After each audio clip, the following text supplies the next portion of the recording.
തമിഴ്നാട്ടിലെ ബ്ലോക്ക് ബസ്റ്ററും അതേസമയത്ത് കേരളത്തിലെ ഒരു ആവറേജ് റെസ്പോൺസ് ആയിട്ട് പോകുന്നൊരു പടമാണ് ദി ഗോട്ട്. അപ്പോൾ ഈ ഒരു വീഡിയോയിൽ നമ്മൾ ഡിസ്കസ് ചെയ്യാൻ വേണ്ടി പോകുന്നത് എന്തുകൊണ്ട് ഈ ഒരു പടത്തിന് അത്ര വലിയ രീതിയിലുള്ളൊരു ഹൈപ്പ് കേരളത്തിൽ നിന്ന് ലഭിക്കുന്നില്ല. അപ്പോൾ അതിൻ്റെ റീസൺ എന്താണ്, അതൊക്കെയാണ് ഡിസ്കസ് ചെയ്യാൻ വേണ്ടി പോകുന്നത്. സ്പോയിലേഴ്സ് എന്തായാലും ഉണ്ടാവും. So let's get started. Venkat പ്രഭുയുടെ കരിയർ ബെസ്റ്റ് മൂവി ആവേണ്ട ഒരു പടമായിരുന്നു ദി ഗോട്ട്. കേരളത്തിൽ ആ ഒരു റെസ്പോൺസ് ലഭിക്കാത്തതിൻ്റെ ഒരു റീസൺ എന്ന് പറയുന്നത് വെങ്കട് പ്രഭു തന്നെയാണ്. കോംപ്ലക്സ് ആയിട്ടുള്ള സ്റ്റോറി ലൈൻ ഈസി ആയിട്ട് എക്സ്പ്ലെയിൻ ചെയ്യുന്ന ഒരാളാണ് വെങ്കട് പ്രഭു. അതിൻ്റെ ഏറ്റവും വലിയൊരു എക്സാമ്പിളാണ് മാനാട്. ആ പടത്തിൻ്റെ സ്റ്റോറി എന്ന് പറയുന്നത് സിമ്പിളാണ്, പക്ഷേ അതിന് കുറേ ലേയേഴ്സ് ഉണ്ട്. അതേ പാറ്റേണിൽ പോകേണ്ട ഒരു പടമായിരുന്നു ഗോട്ട്. പക്ഷേ ഇവിടെ വെങ്കട് പ്രഭു ആ ഒരു റിസ്ക് എടുക്കാൻ നിന്നില്ല. പകരം അദ്ദേഹം ഈ ഒരു പടത്തെ ഓവർ സിംപ്ലിഫൈ ചെയ്തപ്പോഴേക്കും പടത്തിന് ഉദ്ദേശിച്ച രീതിയിലുള്ള കോണ്ടൻറ്റ് ലഭിക്കാതെ. കാരണം ഈ ഒരു പടത്തിൻ്റെ സെക്കൻഡ് ഹാഫിൽ സയൻസ് എലമെൻറ്റ് മസ്റ്റായിരുന്നു. ഇത് പറയാനുള്ള കാരണം റീസെൻ്റ് ആയിട്ടുള്ളൊരു ഇൻ്റർവ്യൂവിൽ വെങ്കട് പ്രഭു തന്നെ എടുത്ത് പറഞ്ഞിട്ടുണ്ടായിരുന്നു. അതായത് അദ്ദേഹം ഈ ഒരു സെക്കൻഡ് ഹാഫിൽ സയൻസ് എലമെൻറ്റ് അടക്കം പ്ലാൻ ചെയ്തിട്ടുണ്ടായിരുന്നു. പക്ഷേ അത് ആൾക്കാർക്ക് മനസ്സിലാവില്ല എന്ന് തോന്നിയത് കൊണ്ട് ലാസ്റ്റ് 5 മിനിറ്റിലേക്ക് ആ ഒരു കോണ്ടൻറ്റ് ചുരുക്കി എന്നാണ് അദ്ദേഹം പറഞ്ഞത്. അപ്പോൾ ഇവിടെ വെങ്കട് പ്രഭു വിചാരിച്ചു കഴിഞ്ഞാൽ ബെറ്റർ ആയിട്ടുള്ളൊരു സെക്കൻഡ് ഹാഫ് ക്രിയേറ്റ് ചെയ്യാൻ പറ്റുമായിരുന്നു. അദ്ദേഹം ആ ഒരു റിസ്ക് എടുക്കാൻ നിന്നില്ല. കാരണം അത് കുറച്ച് കോംപ്ലക്സ് ആയിട്ടുള്ളൊരു സ്റ്റോറി ലൈനിലേക്ക് പോകുന്നതുകൊണ്ട് ആൾക്കാർക്ക് ചിലപ്പോൾ ഡൗട്ട് വരാനുള്ള ചാൻസ് ഉണ്ട് എന്നൊക്കെ വിചാരിച്ചതുകൊണ്ട് അദ്ദേഹം ആ ഒരു റിസ്ക് എടുക്കാൻ നിന്നില്ല. ശരിക്കും ആ ഒരു റിസ്ക് എടുത്തിരുന്നെങ്കിൽ പടം വേറെ ലെവലിലേക്ക് പോയേനെ.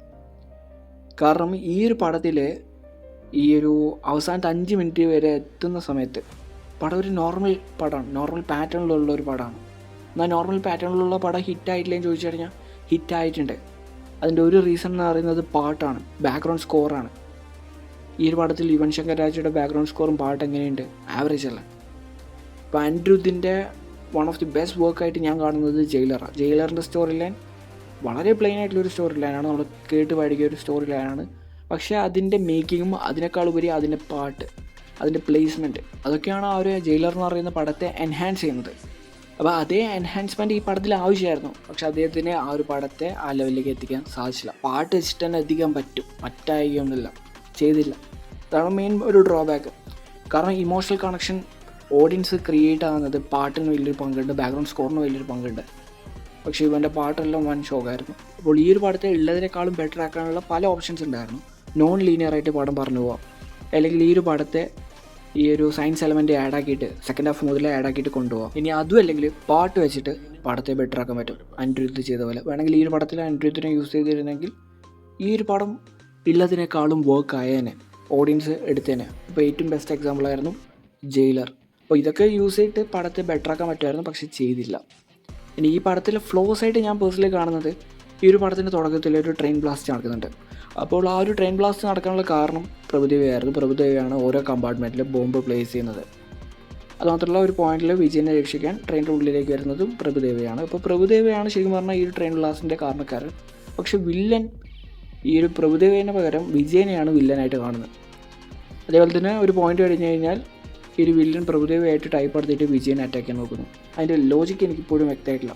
കാരണം ഇവിടെ പ്രഭുദേവയാണ് ഇത്രയും അധികം ഇഷ്യൂസ് ഉണ്ടാക്കിയത്, വിജയല്ല. വിജയ് ആകെ ചെയ്തിട്ടുള്ളത് ആ ഒരു ഡയമണ്ട് പോലത്തെ എന്തൊരു എലമെൻറ്റ് എടുക്കാൻ വേണ്ടിയിട്ട് പോയി. അതിൻ്റെ കൂടെ മേനോൻ എന്ന് പറയുന്ന വ്യക്തിയും കൂടി കിട്ടിയാൽ സന്തോഷം എന്ന രീതിയിലാണ് ആദ്യം നിന്നത്. അപ്പോൾ ഇവിടെ വിജയ് നിരപരാധിയാണ്, പക്ഷേ വില്ലനായിട്ട് കാണുന്നത് വിജയനെ. ശരിക്കും റിയൽ വില്ലൻ പ്രഭുദേവയായിട്ടാണ് എനിക്ക് പേഴ്സണലി തോന്നിയത്.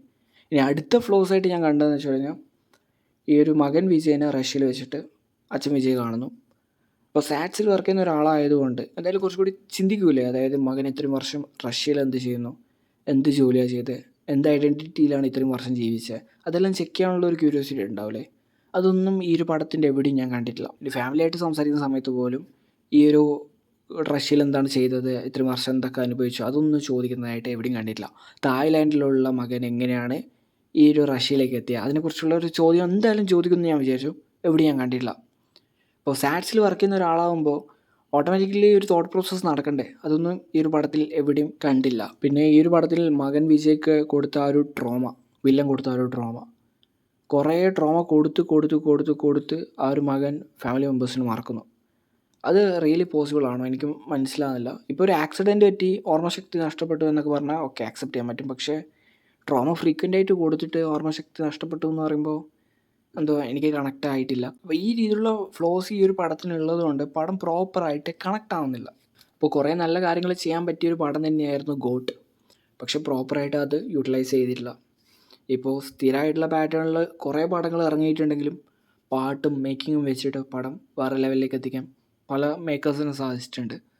അതേപോലെ ഈ ഒരു പടത്തിൽ ചെയ്യാൻ പറ്റുമായിരുന്നു, പക്ഷേ പ്രോപ്പറായിട്ട് യൂട്ടിലൈസ് ചെയ്തില്ല. എന്തായാലും ഗോഡ് വേഴ്സസ് OG എങ്കിലും ബെറ്റർ ആക്കുമെന്ന് വിശ്വസിക്കുന്നു. അപ്പോൾ ഇതൊക്കെ തന്നെയായിരിക്കും കാരണങ്ങൾ ഈ ഒരു പടം കേരളത്തിൽ പ്രോപ്പറായിട്ട് വർക്ക് ആവാത്തതിൻ്റെ. അപ്പോൾ നിങ്ങളുടെ അഭിപ്രായം എന്താണ്? ജസ്റ്റ് ഒന്ന് രേഖപ്പെടുത്താം. So thanks for watching this video. See you guys in the next video.